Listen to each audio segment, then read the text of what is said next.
Good hot afternoon to you. Well, I moved the camera a little bit further away from the AC, about 3 feet further away. It was only about, 18 inches away before, because I noticed that it's a good thing I was talking a little loud, because audio wasn't that good. Anyways, first thing I want to address is one of my viewers complained about the aspect ratio. Now, when I upload videos when I use my Kodak, which is what I'm not using now. And I record in WVGA format, which I'm trying to go from memory 848 by, I don't remember now anyways, I don't really, all I know is this camera is set for widescreen, which is the same setting I have on my Kodak. WVGA stands for Wide Video Graphics, WVGA. So that's where this camera's set. So he was saying everything was squished. I don't know, it doesn't look like that to me. How does it look to you folks out there?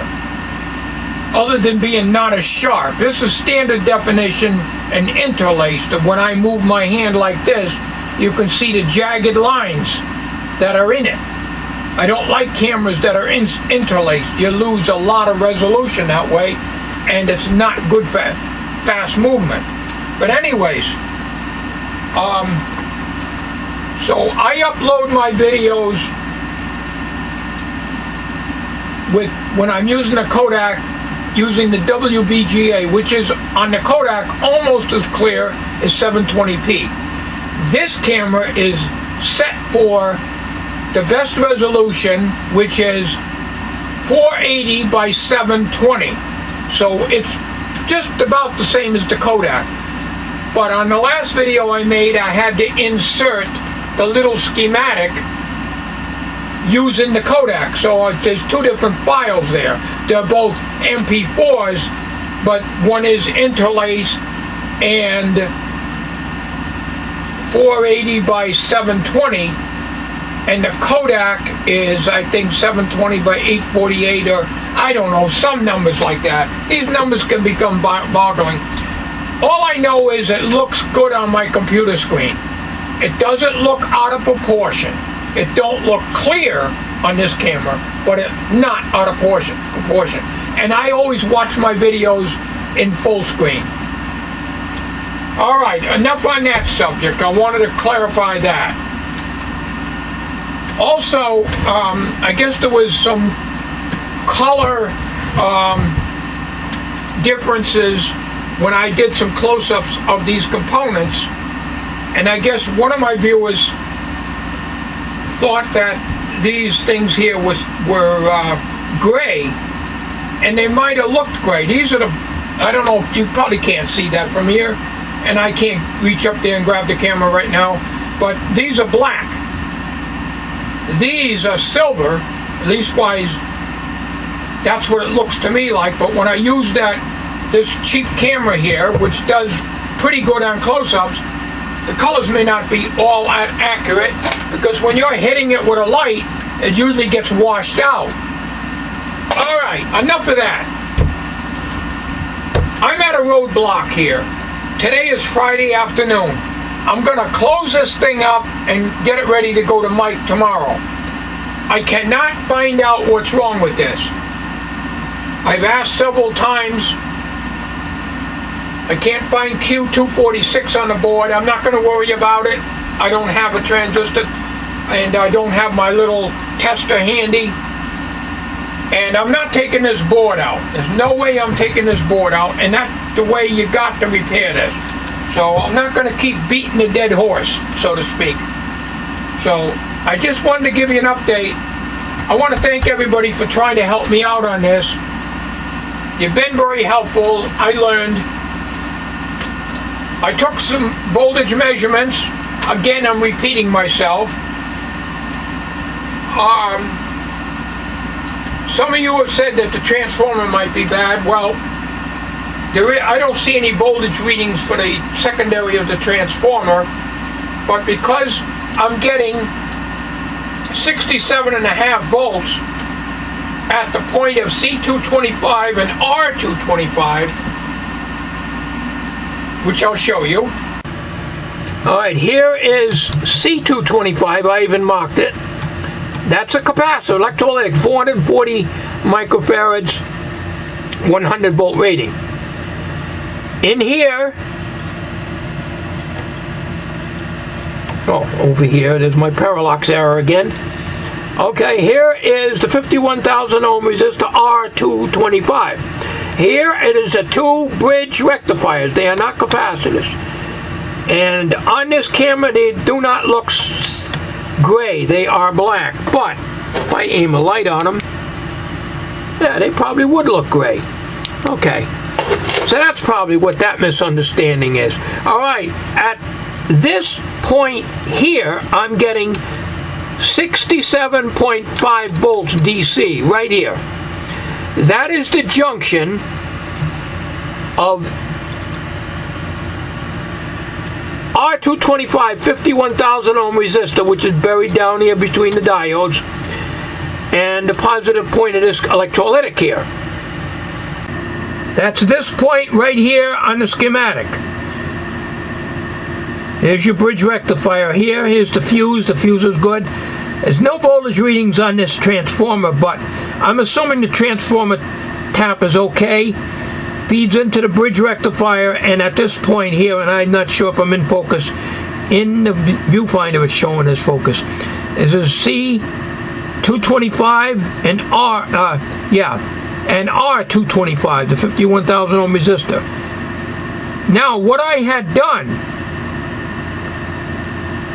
is I clipped in a 50,000 ohm resistor across this. Nothing, no changes. I don't have any resistors. So I had to sacrifice a 50,000 ohm pot, which I found in my junk box. Luckily, I didn't give those away either. And I used the leads that were on here. And this point here, I thought was the high side, because I can't see the traces of the board. Board has to come out. It's not going to. This is the ground. This is the high side. This point here is the same as the output positive end of this 440 microfarad 100 volt electrolytic. So I went from this point here, which is chassis, to here, which is essentially going across that resistor down there that you see between the bridge rectifiers. Putting this across it didn't make any difference. So obviously there's nothing flowing across it. I really don't know what that does and why I should even be concerned, but Paul Carlson did mention that could be the problem. I can't see, because even if that was open, you'd still get your voltage coming through. And I am getting 67.5 volts on the high side of this capacitor and resistor. So even if that resistor was open, which it isn't, why I'm getting crazy ohm readings, I don't know, you're still going to get your voltage, but maybe you would just climb too high. Here is that little hidden devil Q246, which I cannot find on the circuit board. You got a whole bunch of transistors that are really involved, but Paul says that this could be suspect. But then again, why aren't these suspect? I really don't know, because I can't trace this thing out. You know, the board has to come out. But anyways, I am getting also 24.5 volts AC on F225, the 750 milliamp fuse, which is right here. This is off the primary of the 40-volt winding. Well, it's a 24.5-volt winding. But it's strange, using a bridge rectifier and there's no center tap on there. I have always seen a center tap on a bridge rectifier. Why isn't there a center tap on that transformer secondary winding? That's 24.5 volts, but I'm measuring that from the fuse to chassis. I'm not able to find the other side of that winding. So I'm taking it that the one side of the winding's grounded somewhere. Trying to read this, and it's very difficult. That winding is not grounded. So I don't know what the winding is. The only way I'd be able to read the winding is I'd have to pull the board and get underneath the board and read off the bridge rectifier inputs. And like I say, I'm not going to do that. But I wanted to give you guys an update out here and let you know that I've tried my best with what I can do under my conditions. If I'm not mistaken, not only does all this have to come out to get the board out, but so is this.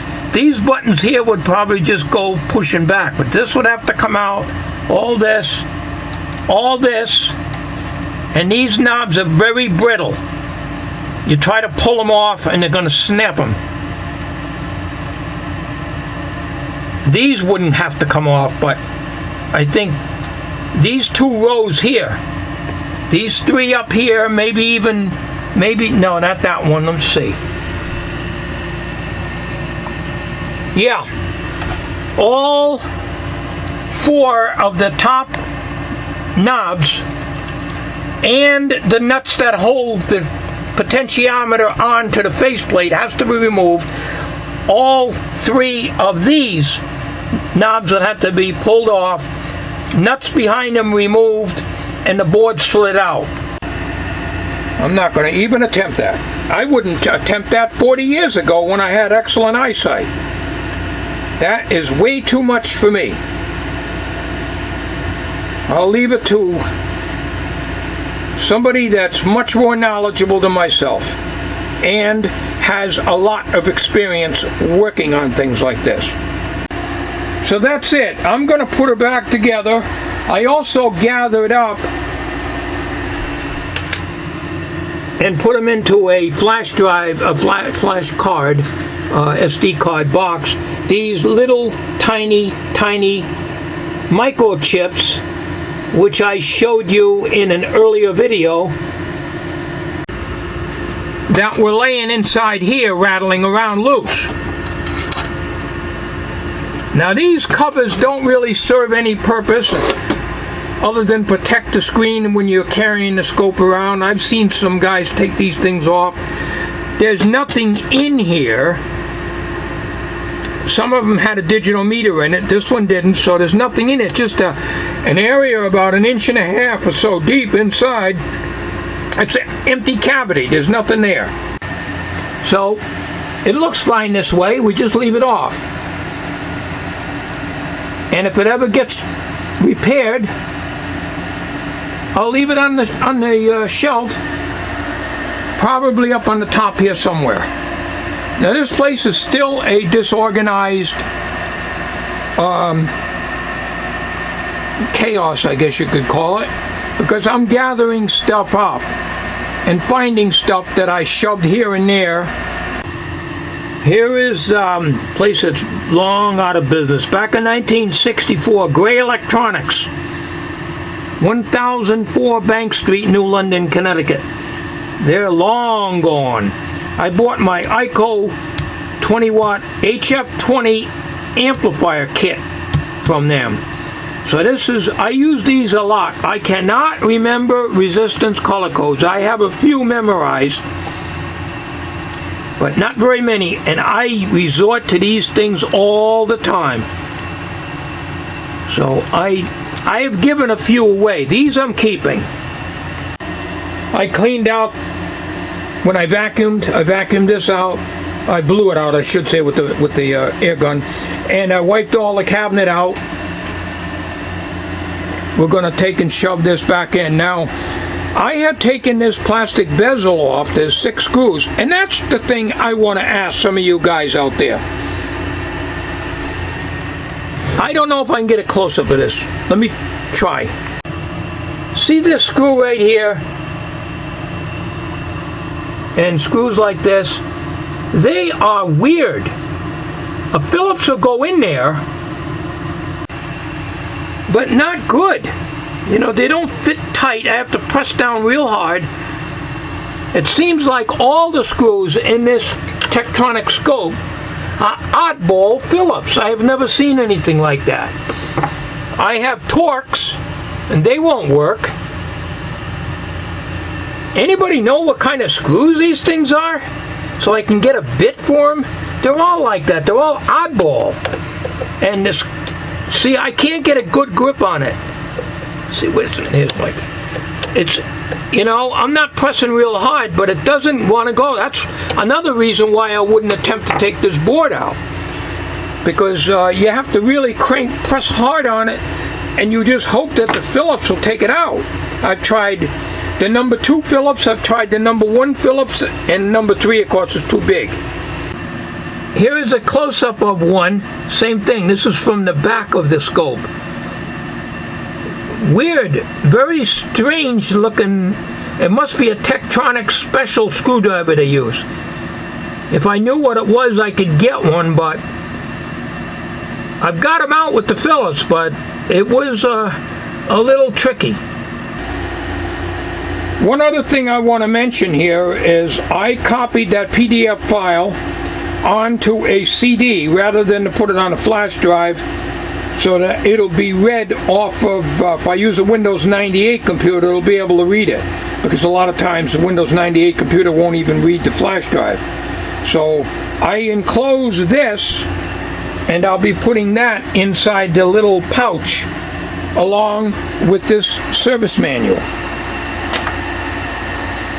for future reference. Okay, that concludes this video on this scope. I will be making an update video if Mike decides to fix it.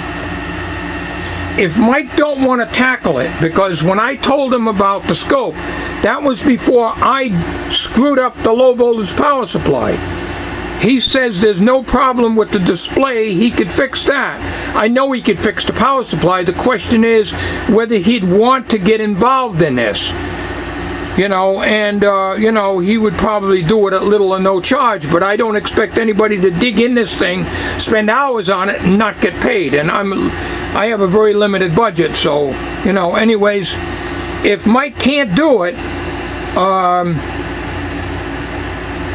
one of my other viewers offered to work on it, but I'll wait and see what Mike wants to do.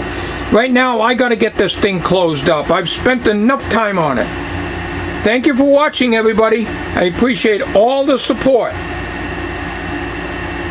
Take care, and thanks again. Did you know that honeybees have hair on their eyes?